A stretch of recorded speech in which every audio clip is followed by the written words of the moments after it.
Buenas noches, compañeros. Entonces, a ver, les he compartido mi pantalla, ustedes la están viendo, es como si estuviesen frente a mi monitor. ¿Qué voy a hacer? También un poquito para que conozcan el uso de esta herramienta de videoconferencia. Voy a compartirles unos videos que yo ya tengo en mi canal de YouTube. Estos videos que tengo en el canal de YouTube los voy a ir desarrollando, están ahí, les voy a pasar el link completo, son amplios, pero yo voy a enfatizar ciertas cosas que creo que son prudentes para este taller. Al ser un taller pequeño, breve, sintético y puntual, lo que yo también quiero hacer es solo hacer notar algunos aspectos que son muy importantes para entender el tema de la educación virtual, cosas que pueden ser técnicas, pero que son necesarias conocerlas. Entonces, aquí yo tengo un video que es largo de historia de la educación a distancia. ¿Sí? La educación virtual no es nada más que una cápite de esta educación a distancia. ¿Qué debo hacer para compartirles el video? Que lo vamos a desarrollar. Copio el link del video que ya está en YouTube. Y aquí en Big Blue Button, en este icono de más, le hago clic y tengo varias opciones. ¿Sí? Puedo iniciar una encuesta, subir una presentación, puedo subir un PDF o puedo subir un PowerPoint. En mi caso quiero compartir un video. Ahí pongo el URL, lo pego y digo compartir un nuevo video. Lo que está pasando ahora es que está subiendo este video y a partir de ese video yo voy a hacer una explicación sobre, lo voy a detener sobre lo que es la historia de la educación a distancia. Va a ser muy breve, no vamos a desarrollar todo el video ni nada por el estilo, sino solo ciertas partes que me van a permitir a mí mostrarles lo que ha sido la educación a distancia, que es muy antiguo, tiene que ver con la aparición misma de la escritura como técnica, pero mucho antes con el envío ya de cartas. ¿Sí? Eso brevemente les voy a mostrar, muy breve, vamos a hacer un recorrido para que ustedes entiendan que no es algo nuevo en Sudamérica, qué ha pasado en las universidades, etcétera, etcétera. Entonces vamos. ¿No logras ver lo que te estoy compartiendo? ¿A ustedes, al resto de los compañeros, están viendo o no?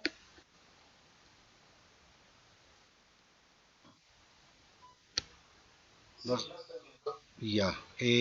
Katia, los demás compañeros, ¿logran ver los demás compañeros?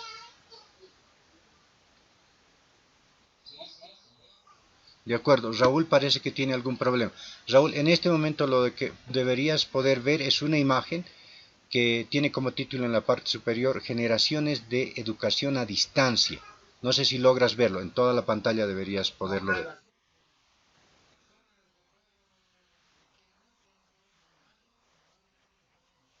Negro, ya. ¿Alguien más tiene algún problema similar?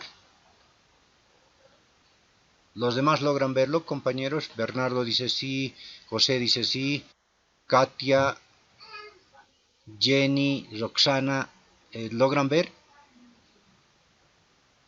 Intentemos otra cosa, creo que puede funcionar. A ver, les voy a compartir mi pantalla, ¿sí?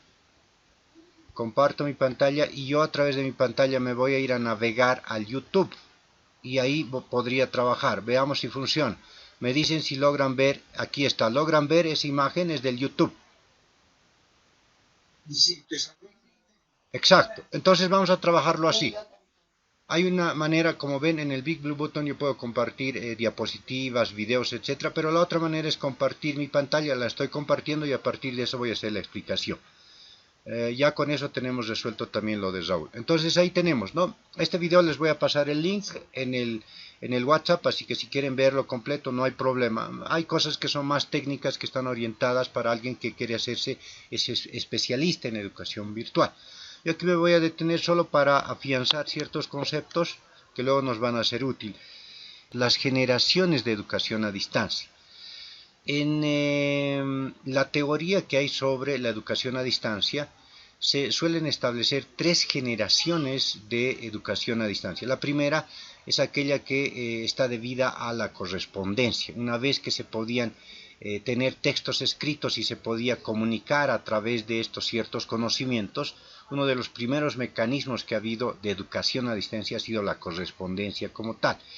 Lo que no significa que solo pertenezca a la antigüedad. Bien entrado el siglo XVIII, XIX, todavía se hacía educación por correspondencia, en la cual te daban instrucciones de qué ejercicios deberías ir haciendo, etcétera, etcétera. Entonces es esta modalidad de correspondencia, ¿no? Donde tú mandas un texto escrito y vas dando instrucciones para que vayan desarrollando sus habilidades, sus competencias, etcétera. Luego se ha pasado a una enseñanza de multimedia.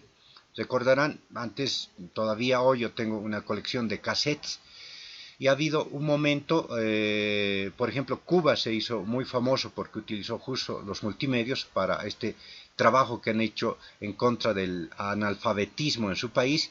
Han utilizado estos cassettes y han utilizado también estos recursos que se llamaban VHS los formatos han ido variando, también la tecnología, etc. Entonces era otro recurso a partir del cual se enseñaba, también se hacía educación a distancia. Como digo, Cuba ha sido muy exitoso utilizando esos recursos para combatir el analfabetismo dentro de ese país. Hay experiencias igual, les voy a mostrar otra imagen después, similares en Sudamérica o en el resto del mundo. Y bueno, luego es entrado a otra generación de la enseñanza telemática. Es a esa generación a la que nosotros hemos ingresado apenas hace un par de décadas, ¿sí?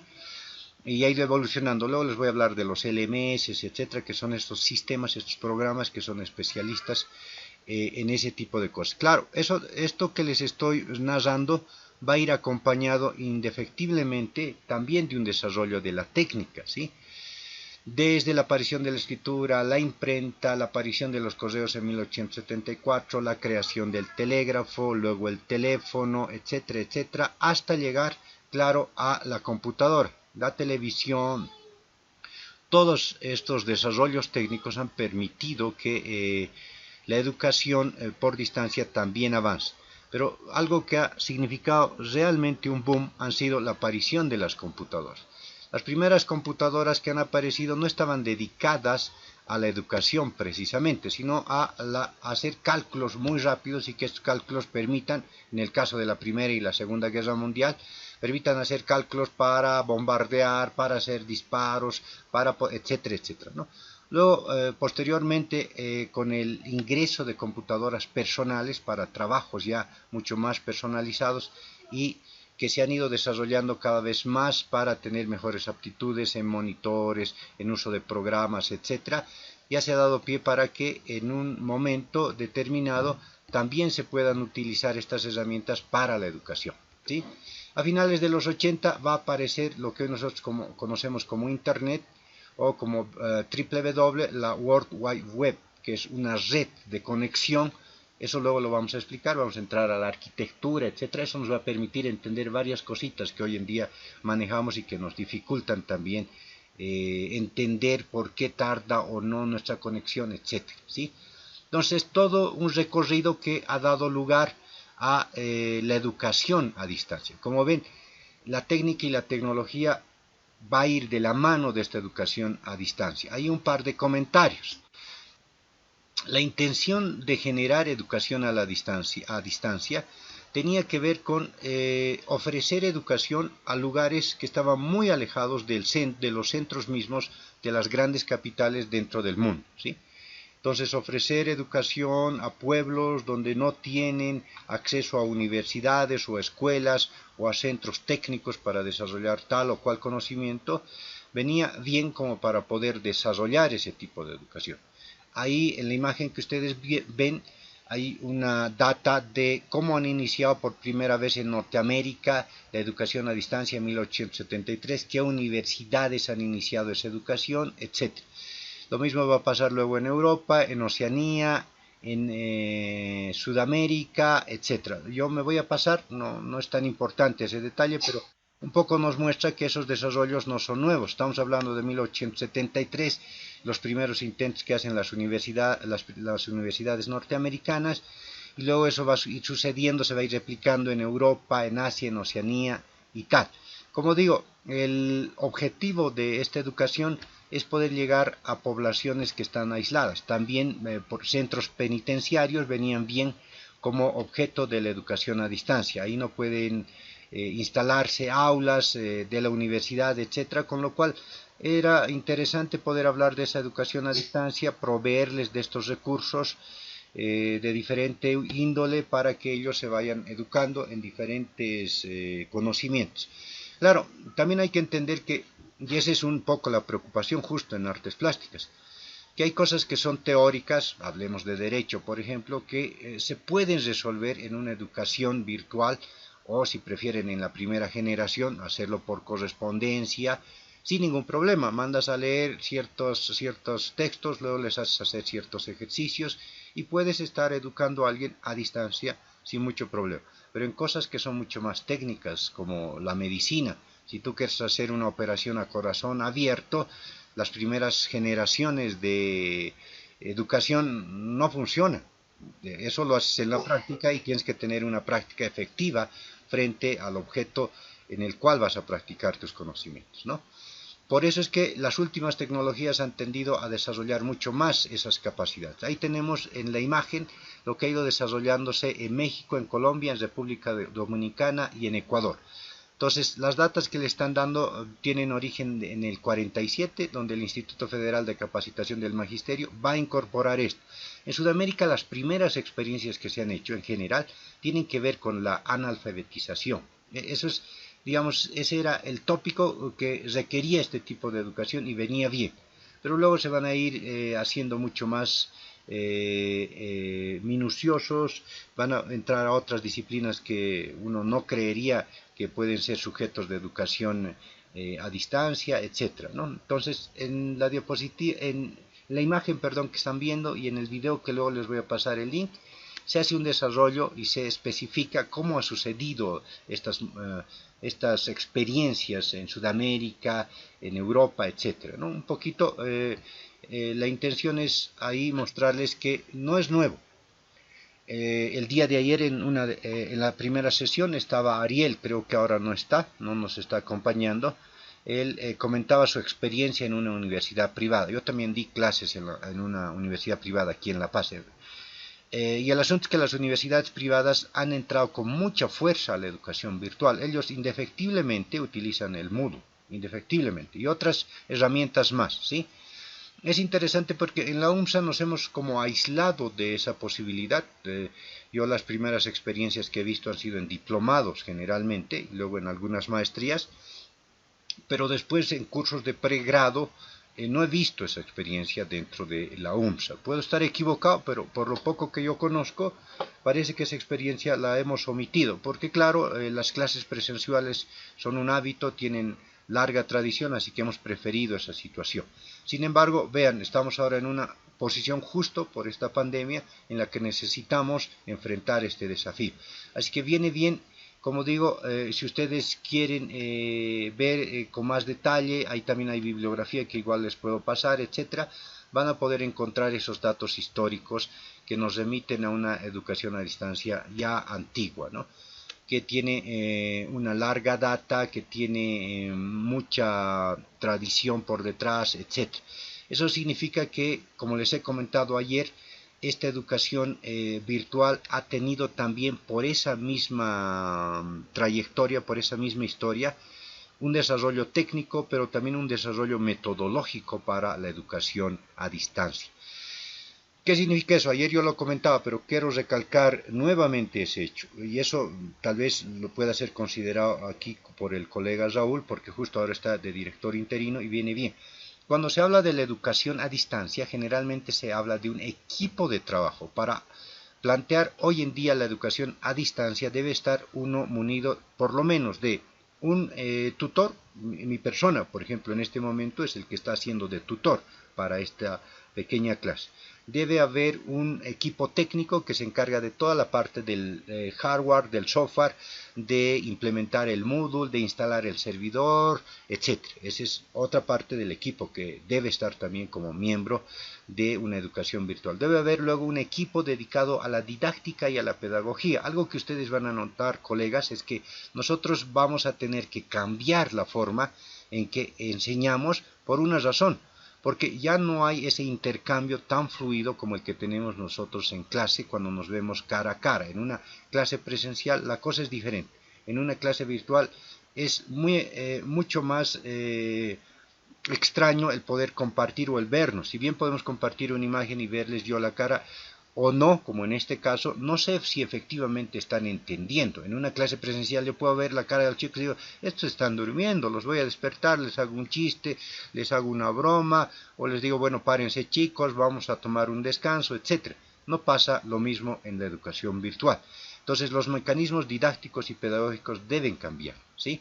Por eso es que en un equipo de trabajo de educación virtual debe haber un pedagogo, alguien que verifique la didáctica de lo que se va a ofrecer, los tiempos, etc. Y eso se suma que todavía debo tener otro equipo técnico que justo tiene que ver con diseño gráfico, que debe ser el encargado de la edición de sonido, de video, de simuladores si fuese en el caso, etc. ¿Sí? Ese es el equipo que en el fondo permite una educación virtual seria. Lo digo porque, como ayer yo comentaba, sería muy interesante en la circunstancia en la que estamos que se pueda conformar un equipo de ese tipo. Tenemos a los tutores y todos los colegas docentes ya son tutores en potencia. Hay que equiparles de herramientas, hay que equiparles de conocimientos y ya viene bien. Tenemos el CRTP que vendría a ser la parte de informáticos que nos pueden dar el soporte en ese ámbito y ya tenemos también hay gente que nos puede respaldar seriamente para poder tener una educación virtual seria. Y luego podemos acudir, echar mano a la gente que ha egresado de la carrera de diseño gráfico o la que está en último año para que nos den el soporte en el ámbito de la edición de textos, sean manuales que vayamos nosotros a ofrecer, sean libros o lo que fuese, y de la edición de videos o de cualquier otra cosa que tenga que ver con la imagen y el texto. Ellos son hábiles, lo pueden hacer, con lo cual tendríamos un equipo sin ningún problema que podría mejorar las condiciones de la educación ahora que nos toca enfrentar este reto. Así que lo dejo ahí picando, lo dejo ahí a ver si luego nosotros podemos generar una idea de ese tipo como para poder desarrollar. Bueno, sigamos avanzando. He elaborado unas diapositivas breves a propósito de la temática del servicio de Internet. ¿Por qué lo he hecho? Ahora van a entender un poquito la idea. La intención de hacer eso tiene que ver con que justo la educación virtual en este tiempo que utiliza estas herramientas informáticas nos exige a nosotros poder entender y tener un conocimiento del asunto, ¿sí?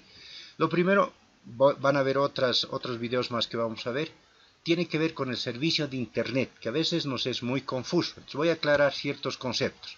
El primero, que tiene que ver con el peso o tamaño que poseen los archivos. Cualquier archivo, sea uno de Word, sea uno de PDF, sea de video o lo que sea, tiene un tamaño, ¿sí?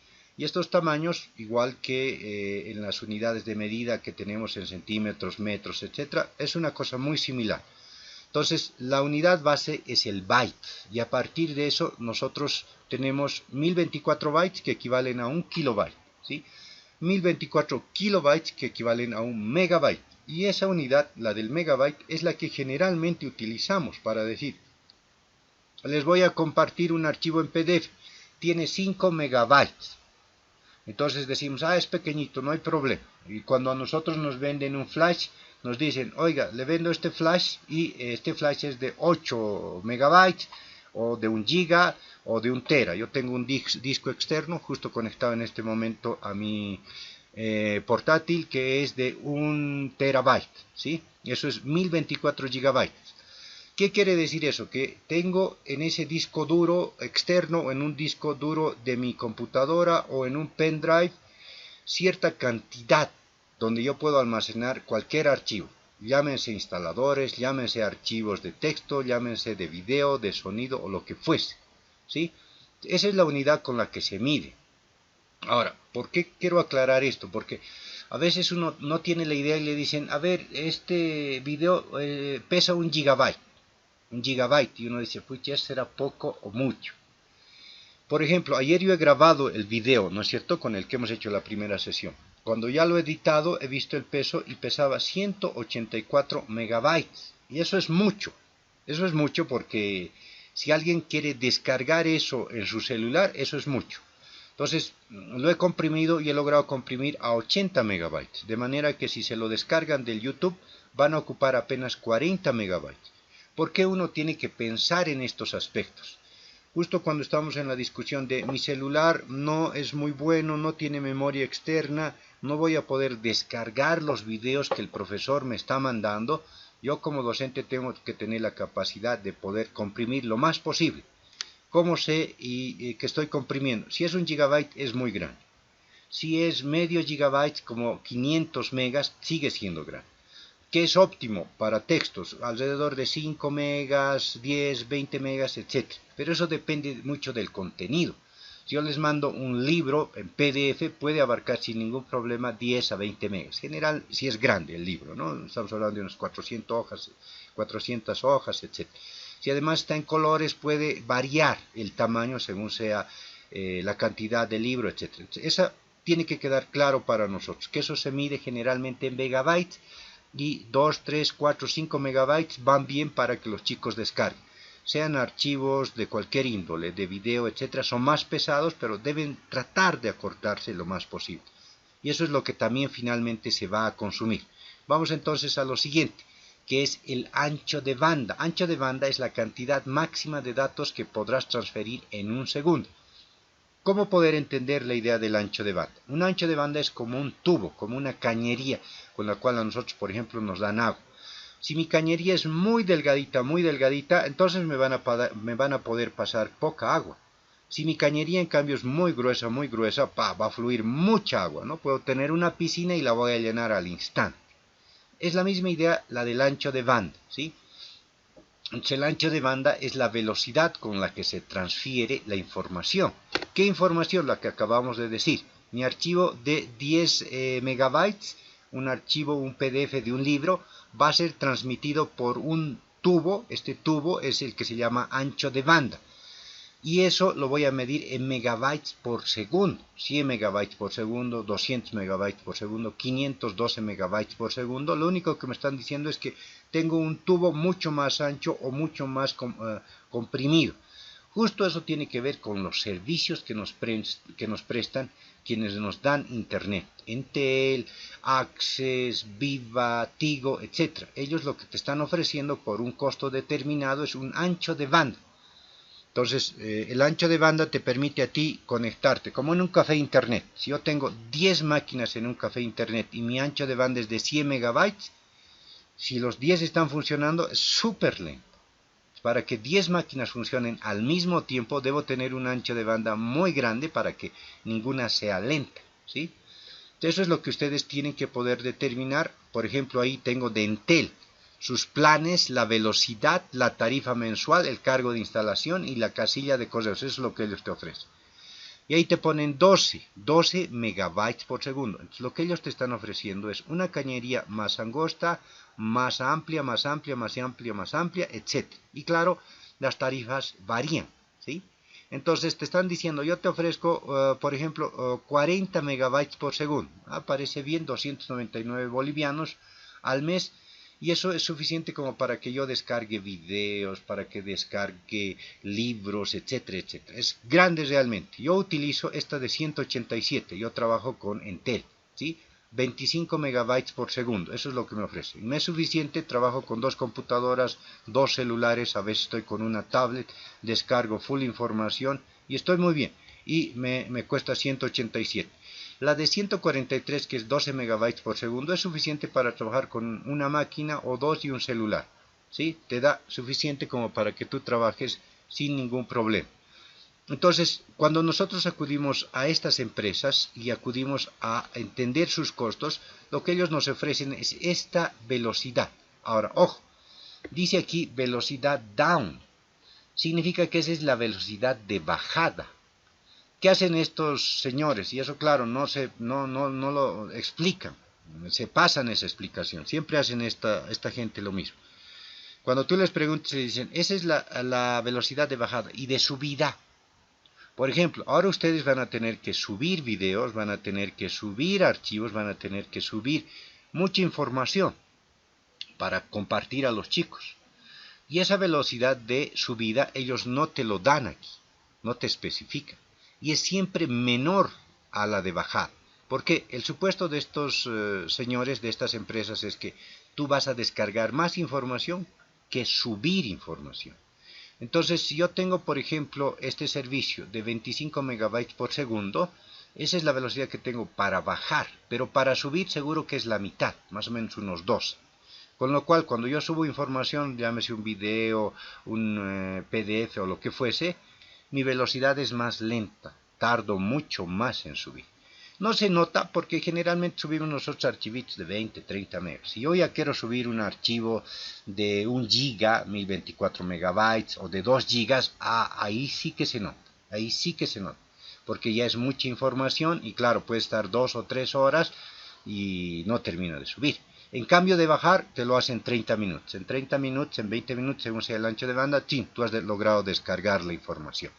Entonces no hay que confundir eso, porque a veces nosotros creemos los chicos o no tienen posibilidad o nuestro servicio es muy lento, etc. No tiene que ver mucho con eso, porque mi archivo puede tener 5 megabytes y mi ancho de banda es el que va a definir cuán rápido o cuán bajo o cuán rápido subo o cuán rápido bajo el archivo que estoy compartiendo, ¿sí? ¿Qué más es importante?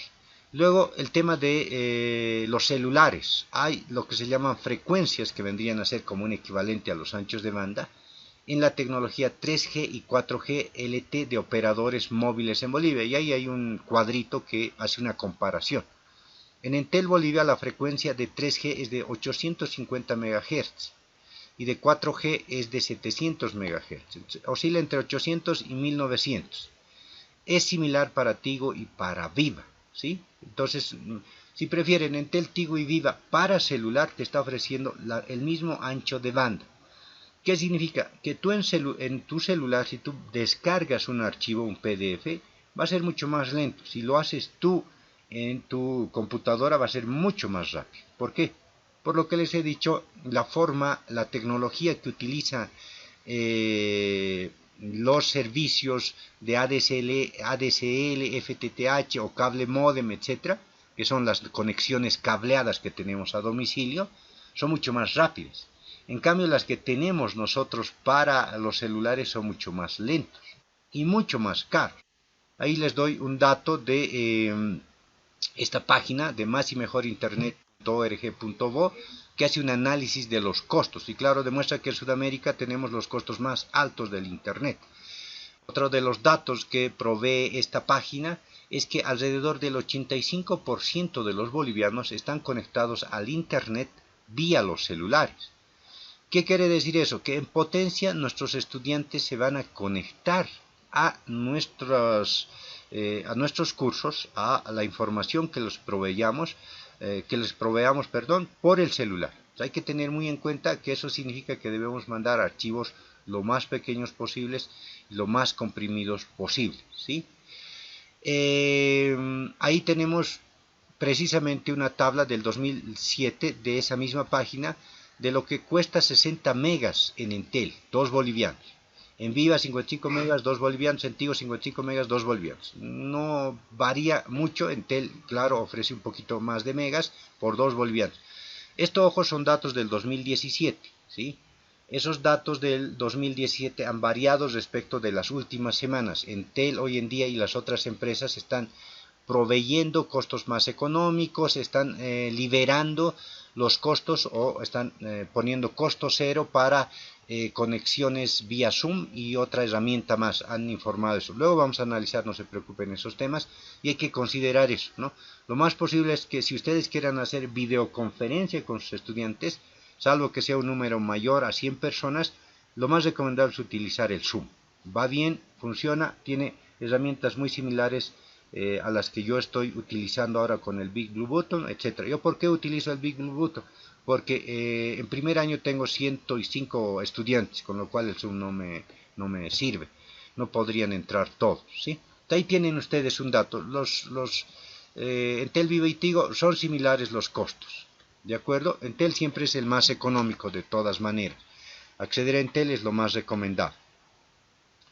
Bien, hasta ahí el tema de los servicios. ¿Alguna duda, alguna pregunta sobre lo que hemos desarrollado hasta ahí?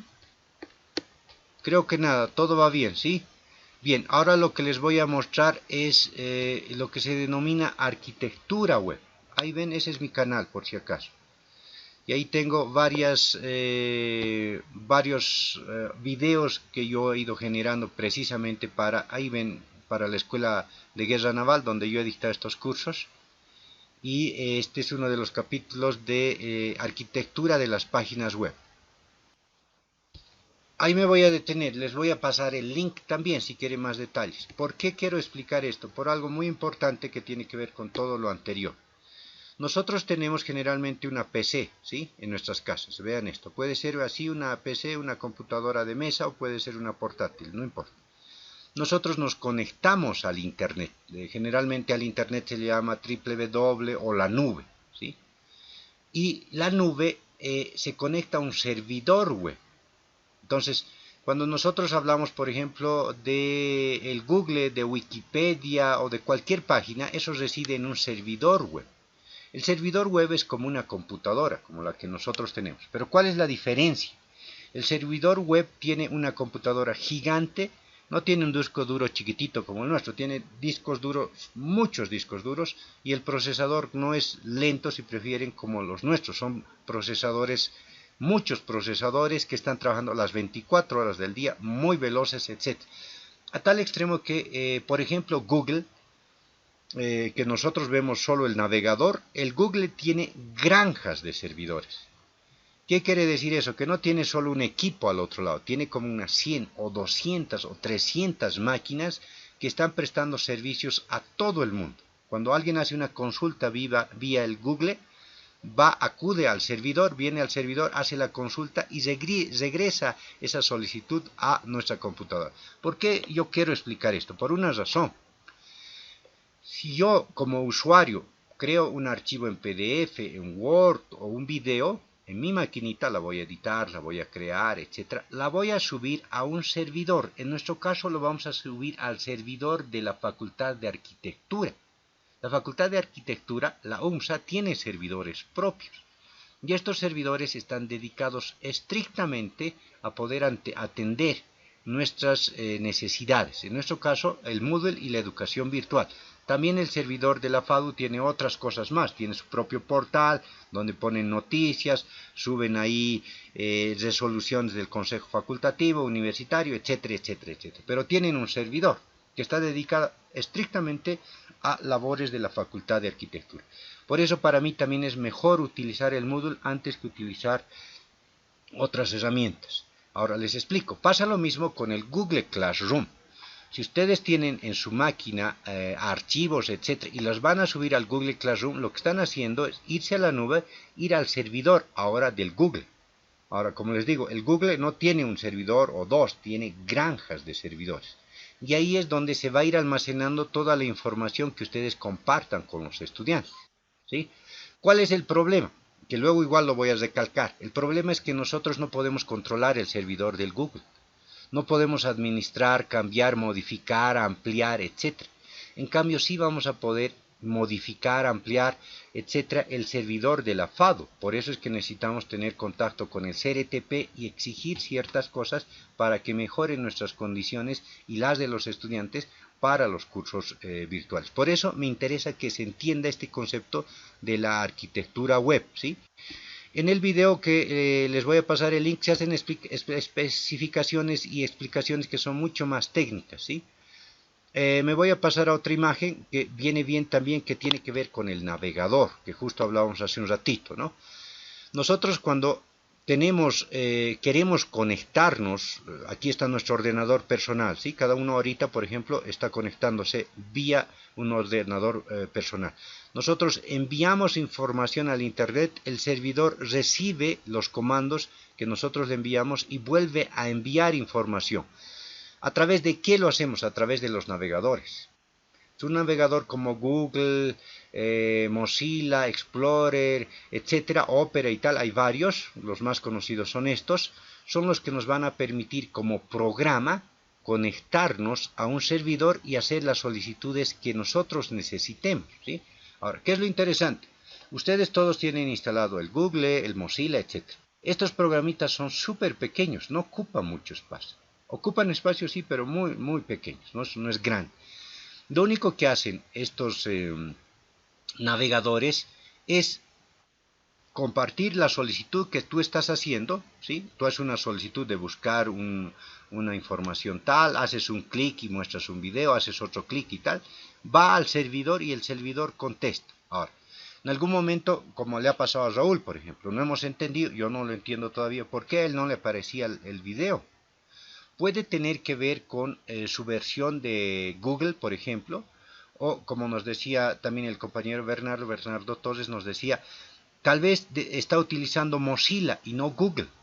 Claro, a veces hay aplicaciones que funcionan mejor en Google y no tanto en Mozilla, o al revés, funcionan mejor en Mozilla y no tanto en Google, etc. Depende de cómo se haya producido la página a la que estemos accediendo. Entonces, a veces cuando tienen problemas vale la pena decir, a ver, trataré de trabajar con el Mozilla, funciona mejor. Y con el Google, me sale error. Entonces pueden ver de trabajar con alguno, variar y tal vez se modifique el resultado que tienen ustedes. Generalmente es el mismo, pero hay a veces dificultades y algunos son más específicos que otros. Entonces, otra cosa que quiero también hacer notar es qué pasa cuando nosotros vemos que se vuelve lento, sea el sonido o sea la imagen. Puede deberse a varias cosas. Primero, puede ser que mi ordenador personal sea muy lento, ¿sí? Yo aquí a mi lado, junto a mi portátil, que es una i7, tengo una Pentium 3, antigua ya de hace unos 8 o 10 años, pero que me sigue funcionando. Yo puedo entrar al internet, puedo navegar, puedo instalarme el Chrome, el Mozilla, etc. Pero ¿qué pasa? Cuando recibe la información, como mi procesador es antiguo, es lento. El video entonces se reproduce con más lentitud, tarda un par de segundos más para cargar un texto, etc. Pero en general funciona. O sea, para decirlo en pocas palabras, eso solo se va a notar cuando el tamaño de mi archivo, la resolución de mi archivo sea muy grande, ¿sí? Con lo cual ahí sí voy a notar la diferencia. Después no, puedo hacer exactamente lo mismo que estoy haciendo con ustedes con la Pentium 3. Pero puede ser una causa para que algún video o algo se vuelva lento, ¿sí? Otra de las causas para que nuestra información se vuelva lenta es el ancho de banda. Si tú estás trabajando con un celular vas a ver que es lento. Si tú estás trabajando con un servicio muy... Por ejemplo, yo he trabajado con Tigo por un tiempo, cuando vivía en Alto Sopocachi. El servicio de Tigo es pésimo. Se corta mucho, se vuelve lento, ellos rebajan el ancho de banda arbitrariamente, en algunos momentos suspenden el servicio y no puedes entrar a nada, ni a tu correo electrónico, etc. Entel no, Entel es muy estable, se mantiene constante, hasta ahora nunca he tenido una baja, solo hace 2 noches a medianoche han cortado 10 minutos y de nuevo me han ofrecido el servicio, etc.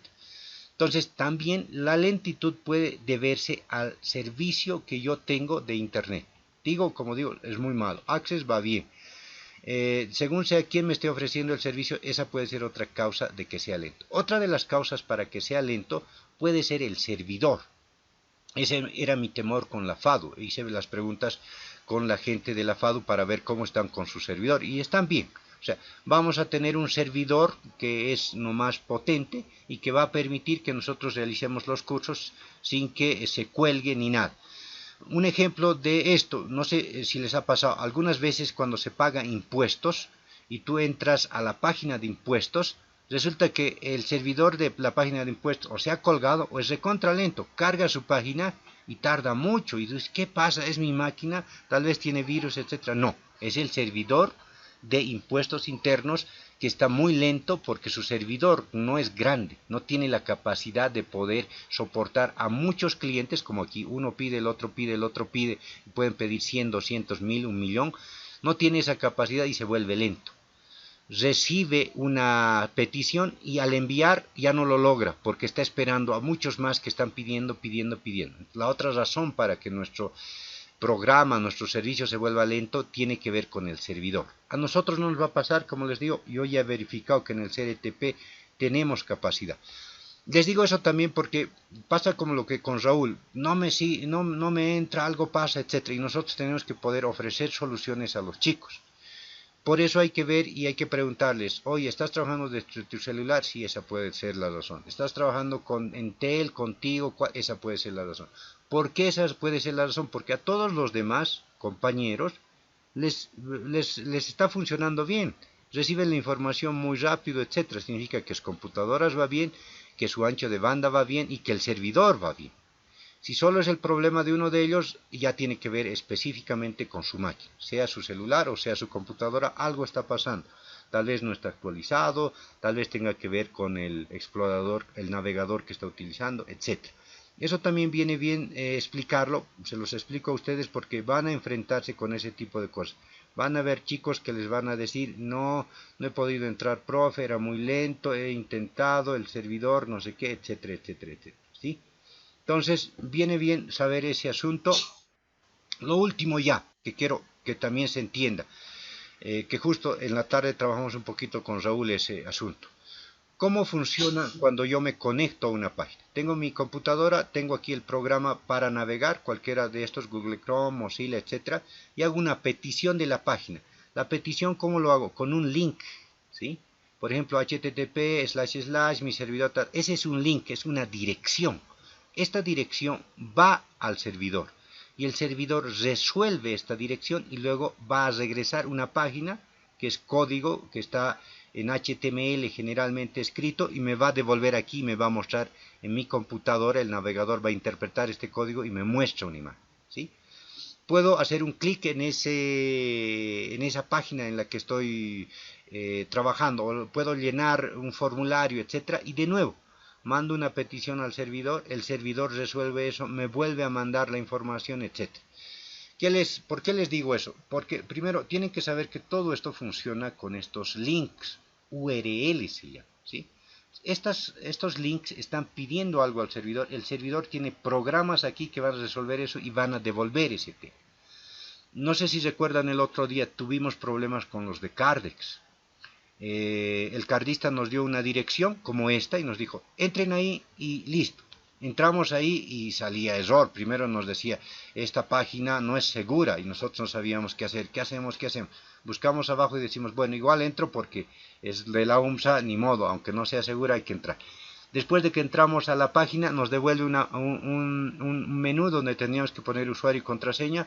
Ponemos usuario y contraseña, en algunos casos, en el mío, me salía error.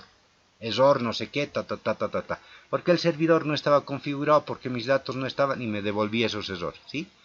Lo único que estaba pasando era todo este proceso. Si sale ese tipo de errores, son errores en los programas o en el servidor mismo. Eso hay que entender bien también. Si el programa está bien desarrollado, etcétera, etcétera, no voy a tener problema. Si hay algún problema, hay que acudir al CRTP y decir, oye, he subido mi PDF, he subido mi examen y a los chicos les sale este error. Debes resolverme ese problema en el módulo y en el servidor. Entonces hay que saber dónde está surgiendo el problema. Generalmente esos problemas tienen que ver con el servidor, con los programas que contestan a tus solicitudes, con los programas que resuelven el trabajo que tú estás pidiendo, etcétera, etcétera, etcétera. Listo, ¿alguna duda, alguna consulta hasta ahí? Eso respecto de las páginas web. El LMS son estas plataformas precisamente de educación a distancia, ¿sí? Es la abreviación de Learning Management System, un sistema de administración de enseñanza, ¿sí? O en castellano, sistema de gestión del aprendizaje. Ahora, ¿por qué es importante entender esto?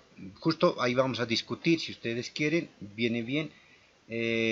Vamos a discutir si, por ejemplo, el Google Classroom es un LMS. Hay una discusión grande sobre el asunto. En el video de ayer yo les decía que mi opinión es que no es así, que no tiene las suficientes características como para poder considerarse un LMS, a diferencia del Moodle u otras herramientas que tienen una tradición larga y que se han creado específicamente para este tipo de educación, ¿sí? De educación virtual. Tienen una serie de herramientas que te permiten a ti considerar si es o no un LMS, ¿sí? ¿Cuáles son esas características? Enseguida se las voy a mostrar con un grafiquito que es, creo, más didáctico como para poder entender este asunto. En un LMS tú tienes, por un lado, dentro de un servidor, como les he mostrado hace un momentito, haciendo referencia a cómo funciona el Internet, tienes tú dentro de un servidor instalado un LMS, ¿sí?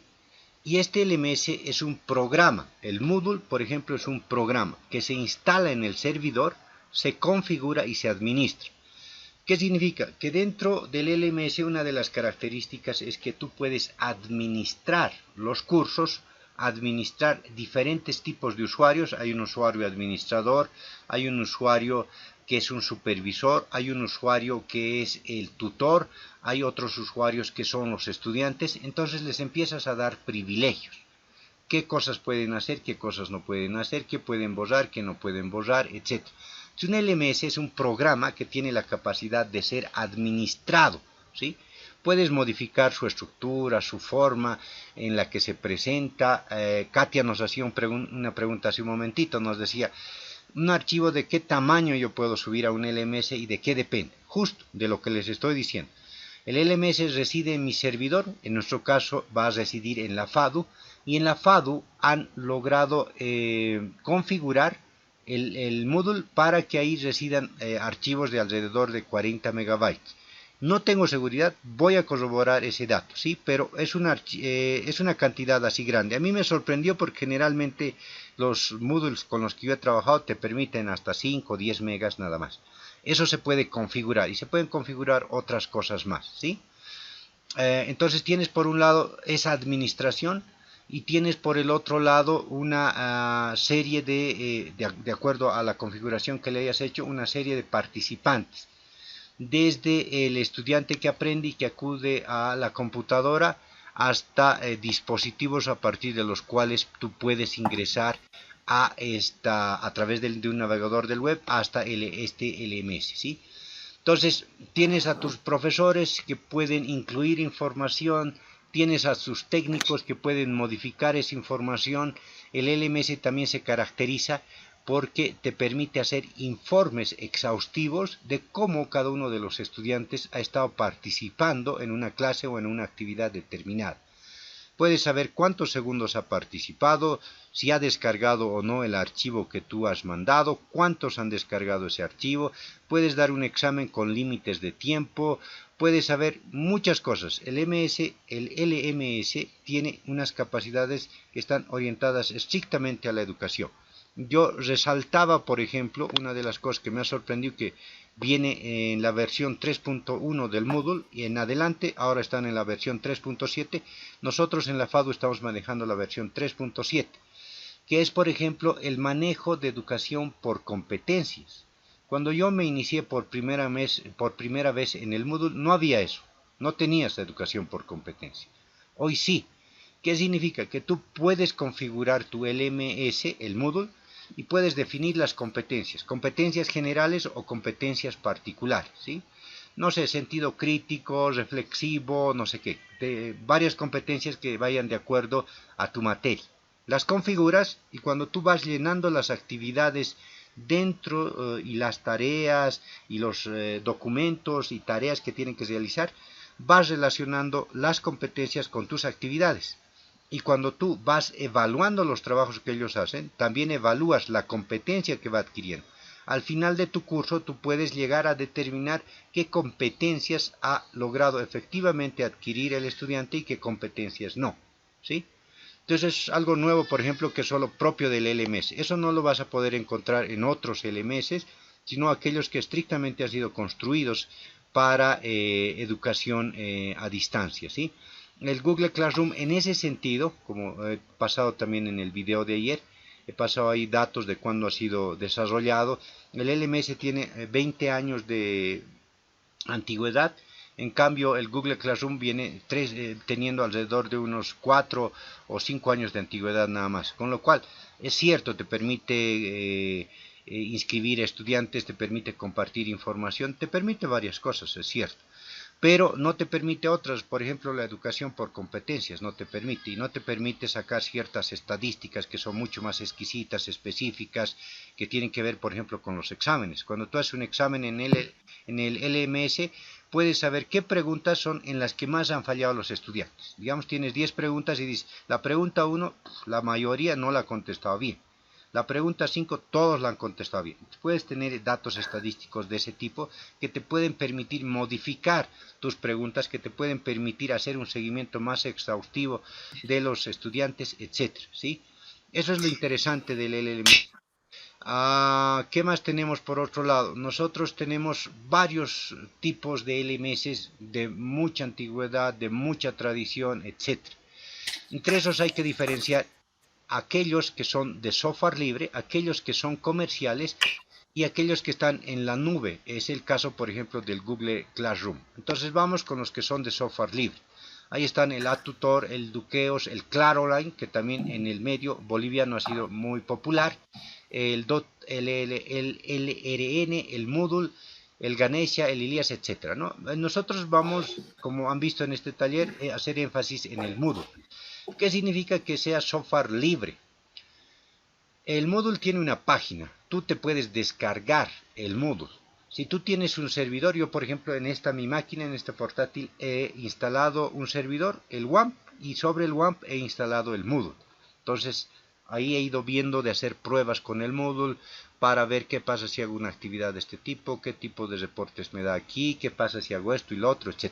En ese sentido es gratuito, no te van a cobrar un solo centavo para que tú en tu servidor, en el caso de mi computadora o en el caso de la FADU, lo instales, lo modifiques, lo amplíes, lo mejores, etc. Es libre, entonces haz lo que tú quieras, ahí está. Lo bueno del software libre también es que tienes todo un equipo, personas que están trabajando en todo el mundo sobre mejoras del Moodle, sobre errores del Moodle, sobre videos, tutoriales del Moodle, etcétera, etcétera, etcétera. Entonces tienes gente que va a darte un gran soporte en el software libre. Eso es muy interesante. Las comerciales, el Blackboard, el WebCT, el OSMedia, el Saba, el Ecolis, el Frontier, etc. ¿Por qué las comerciales son interesantes? Porque la gente que te lo ofrece te da cierta facilidad para su manejo, pero también te está asesorando todo el tiempo. Si tú compras uno de estos, el Educativa por ejemplo, lo compras, te van a ofrecer el servicio y te van a ir capacitando, te van a ir colaborando en mejorar ciertas cosas. Tú les puedes pedir que te amplíen tal o cual cualidad del software, etcétera, y ellos te lo van a ir haciendo. Lamentablemente tiene costos y a veces los costos son muy altos. Y luego hay otros que están en la nube. Es muy famoso el Udacity y el Udemy, ¿sí? El edX también. El edX, por ejemplo, suele ofrecer cursos gratuitos de universidades como Harvard, como la UNAM, etc. Tú entras al edX y puedes encontrar cursos gratuitos de estas universidades, ¿sí? Dentro de este grupo entraría justo el Google Classroom, ¿sí? Está en la nube, te ofrece ciertos servicios, ciertas facilidades, etcétera, etcétera, y estaría dentro de este grupo. Es discutible si realmente es un LMS o si es un conjunto de herramientas para educación y nada más. ¿Por qué yo quería explicar este tema del LMS? Justo por lo que nos está pasando, colegas. Hay colegas que no tenían mucho conocimiento de la educación virtual, no lo teníamos porque nosotros somos docentes de aula presenciales y no teníamos por qué tener ese conocimiento. Con lo cual han tenido que encontrar mecanismos para resolver la educación virtual. ¿Qué han hecho? WhatsApp es súper conocido, los chicos lo tienen, puedes compartir ahí un archivo, un PDF, puedes compartir un video, puedes dar instrucciones para que hagan una tarea así. Entonces tú dices, bueno, resuelvo mi educación virtual vía WhatsApp, pero el LMS tiene otras capacidades. Si tú das un trabajo, por ejemplo, X, una tarea X, y te tienen que subir un archivo, los chicos te van a subir de manera ordenada, tú les vas a poder calificar ahí y automáticamente les va a aparecer su calificación, con lo cual tú te evitas, en el caso del WhatsApp, de descargar todos sus archivos, y si son 100 estudiantes, peor, es más engorroso, ordenarlos, resulta que a los chicos se les ocurre ni siquiera poner su nombre, así que tienes que adivinar de quién diablos es eso, y se te puede hacer muy complejo resolver la educación virtual vía el WhatsApp. De ahí que un LMS tiene las características como para enfrentar todos esos desafíos, todos esos retos, y cada vez son más robustos y te da muchas más herramientas como para poder hacer una educación en cualquier área. Teóricamente, yo no lo he visto en realidad, tú puedes hacer educación a distancia y podrías enseñar medicina y enseñar a hacer un curso de anatomía en vivo. Yo puedo estar aquí haciendo disecciones de un cuerpo y por el otro lado virtualmente podrían estar estudiantes siguiéndome. Para eso, claro, se necesitan equipos muy sofisticados, unas cámaras muy sensibles para que vean cómo estoy haciendo el trabajo, etcétera, etcétera. ¿Es posible hacer ese tipo de cosas? Sí. Como digo, se necesita alta tecnología, un equipo serio que pueda dar soporte a la educación virtual, etcétera, etcétera. Entonces, he tratado de comentar esto para decirles, compañeros, está bien, se puede trabajar con el WhatsApp, se puede resolver nuestros cursos ahora que estamos en crisis, sí, pero en mi opinión es mejor trabajar con un LMS que está dedicado y que está desarrollado exclusivamente para educación virtual. Claro, yo sé que hay que aprenderlo, por eso hago este taller. No es tan complicado, no es tan complicado.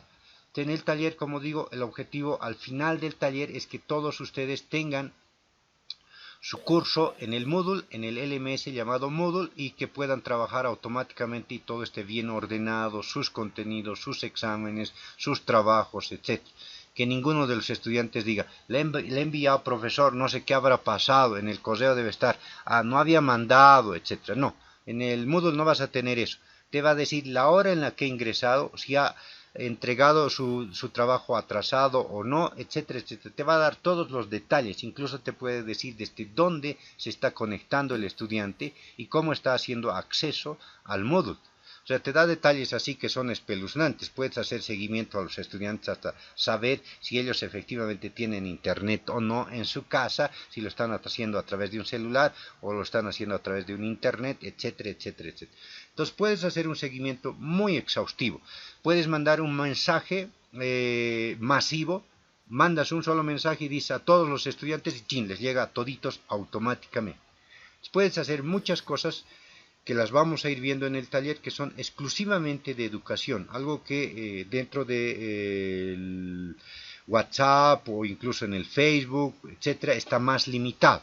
El Google Classroom te permite varias cosas, otras están más limitadas. Entonces, la intención un poquito es ver qué herramienta es más útil para nosotros. Mi opinión personal es que sea un LMS profesional, el Moodle lo es, y su aprendizaje es relativamente sencillo. Igual podemos hacer un soporte como para que las cosas que estén débiles se vayan mejorando y podamos enfrentar la educación. Por eso he tratado de dar un poquito, un pantallazo de estas cosas y que se entienda también de qué manera nosotros tenemos acceso a este tipo de recursos y qué puede significar para ustedes y para los estudiantes. Otra cosa que quiero enfatizar en este asunto. Ha habido una discusión, lo he visto en el grupo de los docentes a propósito de, pero el WhatsApp te consume poca información, pero el WhatsApp es muy rápido para los estudiantes. No es así. Ya se los había dicho. Si yo tengo un archivo, imaginen, de 40 megabytes, es un video, y lo subo, lo comparto al WhatsApp, siguen siendo 40 megabytes, no ha cambiado. En cambio, si subo esos 40 megabytes al Moodle, siguen siendo los 40 megabytes. ¿Por qué tendría que ser diferente? ¿Por qué en el WhatsApp tendría que ser más o menos? Siguen siendo los 40 megabytes. ¿Qué sí va a cambiar? Si tú tienes un celular, va a ser lento descargar ese video. Si tienes en cambio instalado Wi-Fi en tu casa, va a ser mucho más rápido. Eso sí va a variar. Los 40 megabytes siguen siendo los mismos. Ahora vean. Si tú tienes WhatsApp y resulta que en tu grupo te empiezan a bombardear y te dan otros videos, que te mandan un GIF, que te van un comentario, que el otro amiguito también otro comentario, pasa mucho en los grupos de estudiantes. Cuando ya se vuelven loquitos, empiezan a mandarte así, que si un GIF, que si sonrisas, si carita feliz y no sé qué, y eso son megas que se están acumulando. Entonces, si tú revisas en tu celular, resulta que está súper lleno. ¿Por qué? Porque a los chicos se les ha ocurrido mandar cosas que no deberían mandar, con lo cual están consumiendo megas, que eso es lo que te cobran si tú tienes celular y conexión del celular a internet. ¿Qué va a pasar si tú tienes el Moodle? En el Moodle vas a compartir lo que te han pedido que compartas y no otra cosa, ¿sí? Con lo cual, si tú entras al Moodle, vas a descargar los archivos, vas a acudir a la información, está muy bien ordenada, etc. Para decirlo en pocas palabras, el Moodle te va a consumir más información o más megas, si prefieres, de lo que te va a consumir el WhatsApp. No. Entonces con el Moodle tienes también economía. Te va a ofrecer los megas que tú tienes que utilizar y nada más. ¿Te puede hacer lo mismo con el WhatsApp? Sí, inhabilitas comentarios de los estudiantes y solo compartes información de manera unidireccional. Y listo, con eso evitas que se llene el WhatsApp y etc. De todas maneras, no tienes otros recursos de inscripción de estudiantes, seguimiento de estudiantes, educación por competencias, evaluaciones, etcétera, etcétera, etcétera. Entonces, no hay que tenerle mucho miedo a los megas que vayan a ocupar, sea en el Google Classroom, que también viene bien, o en el Moodle. No es que se les va a convertir ahora a los chicos algo imposible y no van a poder descargar los archivos que les enviemos, etcétera. No, nosotros nos vamos a encargar de que nuestros archivos sean compactos, estrechos, puntuales, muy didácticos, etcétera. Entonces el medio ya no es importante y los megas no van a variar de un medio al otro, sea por el WhatsApp, sea por el Facebook o sea por el Moodle, ¿sí? Eso es también algo que, por eso también quería explicarles todo esto, porque hay ese temor de decir, no, pero es que en otra herramienta no, me va a consumir más espacio, los chicos no tienen, no sé qué. No, no, el Moodle es muy económico, no hay problema, no les va a consumir muchos megas, ni les va a quitar nada, etcétera.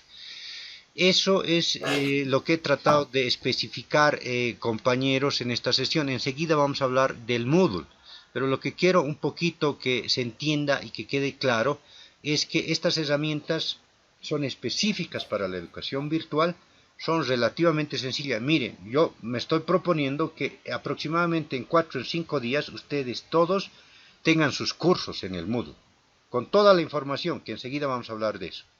Y que de ahí en adelante estén arrancando con todos sus estudiantes, y que tengan los estudiantes la facilidad de entrar por el celular. También voy a hacer videos para capacitar a los estudiantes. Los estudiantes deben saber cómo moverse dentro de la plataforma del Moodle, cómo manejar su usuario, su contraseña, cómo utilizarlo a través del celular, cómo subir sus actividades, sus tareas, etc. También hay que capacitarles a ellos. Yo ya tengo los videos desarrollados, así que no pasa nada. Si hay algo más, igual se les capacita. ¿Qué quiero decir? Que si alguien me habla de la curva de aprendizaje del Moodle, 4 o 5 días vamos a aprenderlo, lo vamos a hacer, estoy seguro, yo ya lo he hecho antes. Así que de por medio está mi experiencia y sé que lo vamos a hacer.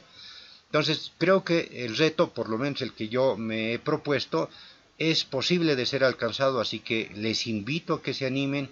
Vamos a hacer todos los trámites con el CRTP para que funcione y les seguiré apoyando después de las otras, después de esta semana que viene, las otras, para ver de ir mejorando. Canales en YouTube, recursos de herramientas para mejorar nuestra comunicación, etcétera, etcétera, etcétera. También van a ser cosas que yo, en la medida de mi bagaje, les proporcionaré para mejorar las cosas. ¿Alguna duda, alguna pregunta, compañeros?